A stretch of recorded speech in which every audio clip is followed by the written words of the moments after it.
रामनगर धारवाड मार्गावर कुंभारडा तालुका खानापूर गावाजवळ आज गुरुवार दिनांक 2 रोजी पहाटेच्या सुमारास झालेल्या एका भीषण अपघातात 2 पादचारी जागीच ठार झाले.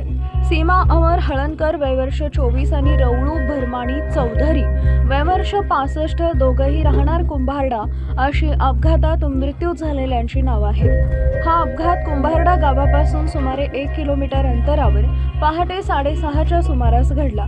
सीमा हळणवर या मॉर्निंग वॉकसाठी बाहेर पडल्या होत्या, तर रवळू चौधरी हे आपल्या शेताकडे जात होते.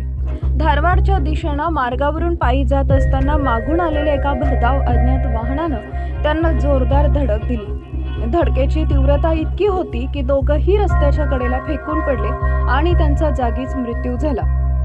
अपघाताची माहिती मिळताच ग्रामस्थांनी खानापूर पोलिसांना संपर्क साधला. खानापूर पोलिसांनी तातडीनं घटनास्थळी धाव घेऊन मृतदेह पुढील कार्यवाहीसाठी खानापूर सरकारी दवाखान्यात हलवले. अपघात करून चालक वाहनासह फरार झाला असून खानापूर पोलीस त्याचा कसून शोध घेत आहेत.